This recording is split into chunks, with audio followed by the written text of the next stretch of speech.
I'm living lavishly. Why don't you come and get a dose of this? I got this ice on me. God damn it, did damn it gon' snow me in. Sprite with the codeine, but it got me moving slow as shit. VVS, it got the gleam, and you can see me through the whole solar system. Hello guys, welcome back to my channel. Today we are going to talk about formulating. This is going to be for beginners, and we're going to talk about ingredients, and we are going to talk about equipment.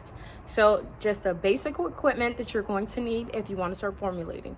So without further ado, I have a list here. It will be posted at the end of the video as well as down in the description. So you have everything that you need. Okay, so the first thing that I think you're going to need is a scale, not just a regular scale, a food scale at least, and it needs to be able to measure from at the lowest at 0.01 grams. So if you have a scale that's going to measure at 1 gram, that's not small enough, especially when you need to get really precise with these ingredients. Sometimes these ingredients are costly, and other times you're just making a very small batch. So when you're making a batch as a sample to maybe see if this formula is going to work, you want to use the least amount of product possible. And the only way that you're going to do that is if you have a scale that measures to 0.01 grams. Okay, the next thing is pipettes. I love pipettes. I bought 300 yesterday. It came in the mail. These pipettes, pretty much this is what they look like. They're graduated, or they have measurements on them. Either way, it's just really easy to use these pipettes. When you're trying to, one, keep a sanitary environment, and two, you don't want to waste product. Okay, this jug of water, for example, when you're pouring it, some of the products will slip down the side, and that's just not conducive to a sanitary environment. Also, you're wasting products. So these pipettes are great, especially when you have to deal with expensive products, because you don't want to waste it. Okay, next thing, you need beakers or glassware. I say glassware because glassware, you're able to see through the glass. If you use stainless steel, it's just as sanitary as beakers, but you won't be able to see the product that you just made. So when you're looking at the products, you need to look for if it's a stable product, and usually you can tell by the separation. So let's say that you made a lotion, but the lotion is separating. You're going to be able to see that through a clear glass container. I mean, if you want to get stainless steel products, you can. It's just as sanitary, but glassware is honestly the best way to go. Okay, next you need a heating source. So this could be your stove, or this can be a heater plate. In school we used the Bunsen burner, but I'm not in college anymore, so I think a Bunsen burner is one, unnecessary, and a heater plate is just easier to get your hands on, and it's easier to light. So there's that. Get you a heat source, because when you're heating up your products, you're most likely going to want to go with the double boiler method, which is pretty much a water bath. You put water in a pan, and then you put your product within a beaker in that pan, so that the water pretty much heats it up, and it is nice, and the heat is symmetrical, or it heats all areas evenly. There we go. Okay, so after you get your heat source, the next thing I'm going to highly recommend is a pan. You need a pan that you can put water in and continuously use time after time. You don't want to use just a pan that you're cooking with, because you don't want cross-contamination. You don't want your food or chicken to contaminate your products, and you don't want your products, whatever chemical that you're using, to contaminate your food. So I would highly suggest that you use one pan time after time, and just let that be the designated pan for all double boiler methods. Okay, next thing, you're going to need an immersion blender. This immersion blenders are a must. If you want to make lotions, you need an immersion blender. It's just super easy, and it's pretty much like a high sure mixer, and this will mix your mixture evenly and pretty quickly. So immersion blender. Okay, now notice here that this immersion blender does have teeth. Most of them do, in order to get the flow of air and the mixture to really mix around, right? You don't want it to be flat, because then you're just mixing the mixture that's underneath here. But with an immersion blender, you cannot mix very small quantities. So if you want to make a quantity of like 50 grams, hell, 30 grams, 1 ounce, you can't really use an immersion blender to blend it. So my next thing would be get this milk frother. This milk frother, it goes very quickly, and it's ideal if you have a small batch. Again, a batch that you're trying to make a sample of before you actually really get into the weeds and start selling these products. You want to see how the product is going to act before you make sample sizes. If it's a lotion and you're going to need to mix it, hell, anything that you need to mix, you need to get one of these in order to mix a small quantity. This is great for large quantities. This is great for small quantities. This also comes with a detachment that is a whisk. So if you wanted to whisk things by hand as well, you could do that. If you are making body butters or anything like that, you can use the whisk attachment to make your body butters. So yeah, these two things necessary. Okay, next thing is a glove and apron. I think it's very essential to have gloves and aprons, especially when you're using these products. You're making these products for people that are not your friends and family. If you're making these products to sell, you need to be as sanitary as possible, and only and you're going to do that by using gloves. You don't want dead skin cells or any of your germs in the products that you're going to sell. So gloves are the way to go.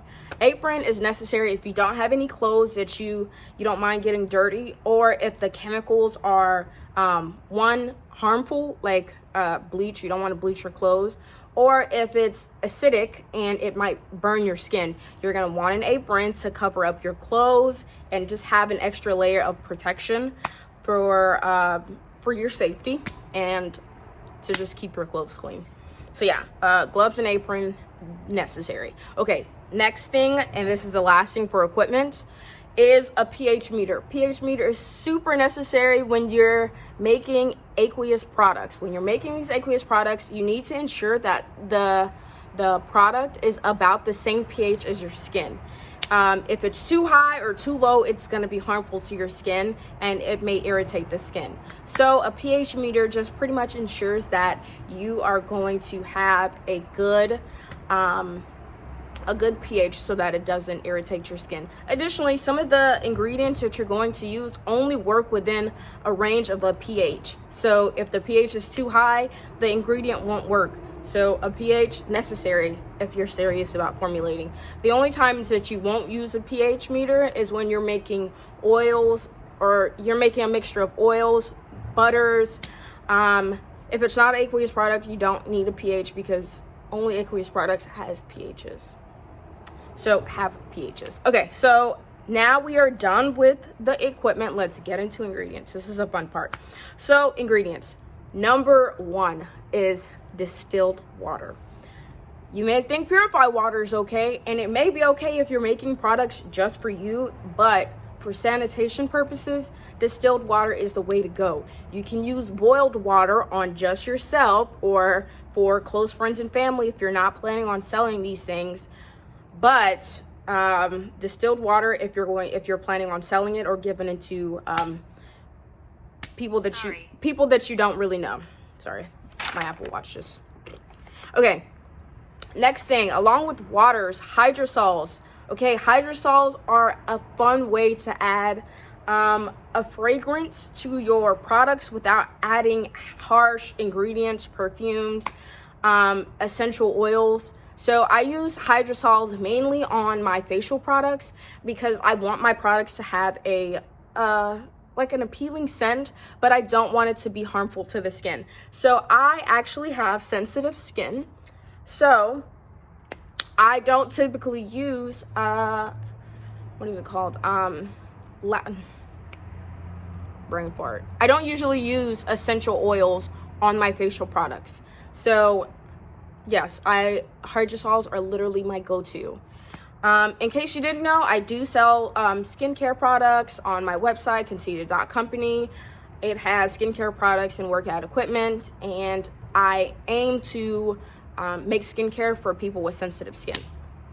Okay, next thing, since we're on this wave of fragrances, essential oils. I think essential oils are essential because if you're making natural products like I do, all my products are natural, you want your products to have a nice scent.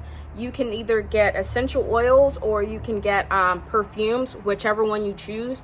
I can't use perfume on my skin because, again,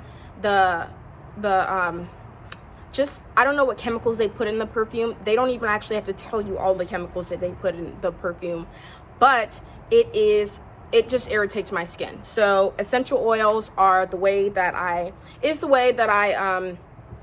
add a fragrance to my my products that go on my body, not my face. And typically you want to use those at about 1 to 2%. 1% is a safe bet, just because some essential oils can be very irritating, like citrusy stuff. So those can be highly irritating. Next thing, Xanthan Gum. Xanthan Gum is great for making gelling products. So if you want to make a jelly face wash, if you want to make a jelly face wash or a jelly body wash, or serums, you can buy Xanthan Gum, specifically Xanthan Gum Soft. There is Xanthan Gum Clear, and then there's just regular Xanthan Gum that you buy on Amazon. Xanthan Gum is also used in the food industry, but you don't want to use Xanthan Gum, just regular Xanthan Gum that you buy off of Amazon, in your products, in your skincare products, because it does not have a great consistency. So Xanthan Gum Soft is like practically, I would say, the highest quality of Xanthan Gum out there. Again, it's a great gelling agent, and I typically use it at 2% for all my formulas, just because anything higher, it's too clunky. I don't like anything higher. 2% is the way to go. Xanthan Gum Soft, yeah. Okay, next you're going to need carrier oils, butters, and waxes. Okay, if you are using carrier oils, you need to pick a carrier oil that is suitable for your skin type. I can make a whole nother video on carrier oils. It's just so much that goes into carrier oils, and there's just so many. So off the top of my head, there is jojoba oil, safflower oil, olive oil, fractionated coconut oil. If I had to recommend 2 carrier oils, it would be jojoba oil. One, because it is it's really close to the chemical structure of jojoba oil is very close to that of the skin, and I would highly recommend fractionated coconut oil. Fractionated coconut oil is easily absorbed by the skin. So if I'm gonna recommend 2, it's those 2. Okay, butters. Butters are great to thicken up products. They're also great emollients. So yeah, they really lock in moisture. There are so many different kinds of butters, and if you're only making a product with butters, oils, and waxes, you don't need a preservative, which we will talk about later. But butters, I typically go for shea butter. That's my go-to. Love it. But there are other butters. There is Coco. I think I'm saying that right. Coco butter. There is cocoa butter. Hell, you name it, there's probably a butter for it. So butters are essential. I would just recommend that you get 1 or 2 butters, because I think anything more, mango butter is great. If you get any more, I think it's just kind of excessive. I only use one in all my products because I think it's excessive. Okay, waxes. If you're making body butters, waxes are there. It's a great way to add a texture to your butter. It will make it feel a little bit more luxurious. It also allows it to keep its consistency and its structure within whatever container that you get. So when you're shipping it off in the summer times, it's more likely to keep its shape if you add a wax in there. So if you're gonna get a wax, also if you're making lip balms, you're making any kind of balms, you're gonna need a wax. I would highly suggest that you don't get calendula wax. Calendula wax is so difficult to work with. I literally hate this wax. There is, I've tried heating it to a certain temperature, high, low. I've tried percentages, varying the percentage amount. It just sucks no matter what, like how you spin it. I do use calendula wax in one of my products, but I'm probably gonna phase that out because I really do hate calendula wax. If you're trying to put on your lips, it sucks. It's just a really hard wax to work with. And I would say steer the heck away from calendula wax. Also, beeswax is a really great wax. It's very creamy when you include oils into it. It can have a very creamy texture, very Vaseline-y texture.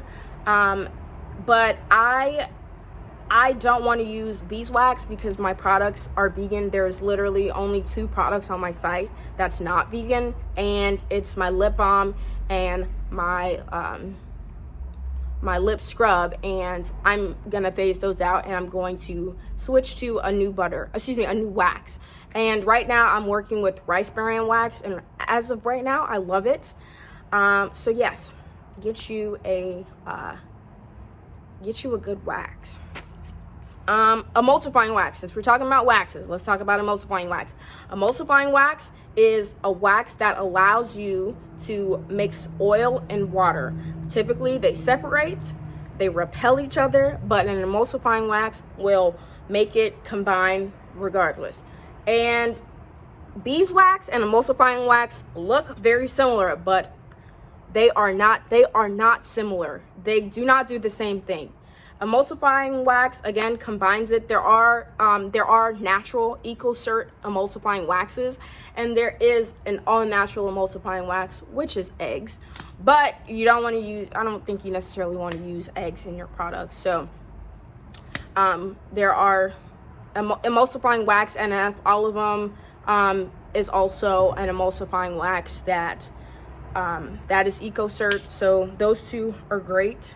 If you're getting an emulsifying wax, all of them is a good one, especially if your products are natural. Next thing, glycerin. Glycerin is a humectant. There are other humectants, but glycerin is found in a variety of products. Maybe just about all your products, all your face products, and a lot of your body products, you're gonna find glycerin. Humectants pull water from the atmosphere or your surroundings into the product. So glycerin is the ingredient that makes that pulls in that water. Yeah. So another one is hyaluronic acid. Hyaluronic acid is a great humectant, but it is a very powerful humectant. So about 1 gram of hyaluronic acid will hold about, like, I think it's 1 or 2 gallons of water. So very powerful humectant, but glycerin should be your top humectant because again, it's very versatile, easy to use. And yeah. Okay, preservatives. Let's talk about preservatives. Since we were talking about lotions, you need a preservative. Anytime that you have a lotion, you have an aqueous product, you have a product that's going to be around water, you need a preservative. Where there's water, there's life. We learned that in biology, in school, and in life, it is exactly that. So on my Instagram page, I do talk a little bit about ingredients time and time again, like once a week. And I've already spoken about preservatives on my Instagram. All my handles will be at the end of the video. but preservatives is one of those things that you can't get around if you're making products that include water. Typically about 1 week, your product will go rancid or bad. It will get moldy if you have not included a preservative. So get you a preservative. I personally like Optiphen and Leucidal SF. Those are Leucidal SF is a preservative for aqueous products, if you just have aqueous products, and Optiphen is a good broad spectrum preservative for aqueous, and well, not pretty much aqueous, like lotions and stuff like that, because it is rather oily. So yeah, get you a preservative, otherwise your lotions and other products will go bad. All right, surfactants. Surfactants are what cleanses the skin. So I like eco surfactants, again, because all my products are natural. And the two that I typically go to is Coco glucoside and decyl glucoside. They are very mild surfactants, so they cleanse the skin. They do an outstanding job of cleansing the skin, but it's not too harsh, especially for people with sensitive skin. There are actually those two surfactants are actually used in a lot of baby products. So get you a surfactant. The two that I would recommend, again, Coco glucoside and decyl glucoside. As mentioned earlier, I will leave the full ingredients and equipment list at the end of the video. So if you need to make a face wash, if you need to make a body wash, micellar water, you're going to need a surfactant, which is the two I just mentioned. Okay, next thing is physical exfoliant. So I highly recommend jojoba beads, and I recommend Kaolin clay. Those two are very good. Again, jojoba beads are EcoCert, and Kaolin clay, it's just clay, but the particles in Kaolin clay, it's so fine that it gives you a good cleanse, but you don't necessarily feel it. It's very fine, again, but jojoba beads much larger in comparison to Kaolin clay, and it just gives the skin a very good buff without being so harsh like walnut shell powder. That can be very harsh on the skin. I wouldn't recommend walnut shell powder. I would just recommend jojoba beads, and they come in a lot of fun colors. So again, if you're making like jelly face washes, I'll make a jelly face wash in like my next video. If you're making a jelly face wash, it can be fun to add colors to the face wash. Oh, and Xanthan Gum is also a suspender. So in order to suspend your jojoba beads within the product so that it's evenly dispersed with, like, again, I didn't say this, but every pump or every squeeze, you need something to suspend the jojoba beads. Otherwise, it'll just go all the way to the bottom. It'll just go to the bottom and it'll sit there. Xanthan Gum, you're able to suspend the jojoba beads within the product. Okay, next thing, and this is the last thing I'm going to mention, it is citric acid and baking soda. So I would highly recommend citric acid and kind of recommend baking soda. I'm going to talk about baking soda first. One, baking soda has been, I've heard baking soda can increase the pH of your products, but I haven't tested it out myself, so I can't speak on baking soda. I know hydroxy acid, I think is what it's called. Hydroxide acid. I'll write the correct word here. And that will increase the pH of your product. But I don't typically have to increase the pH of my products. I have never increased the pH of my products. I've always lowered the pH of my products with citric acid, which is why citric acid is so essential. When you have your products, you don't want the pH to be, again, too high or too low because it will irritate the skin.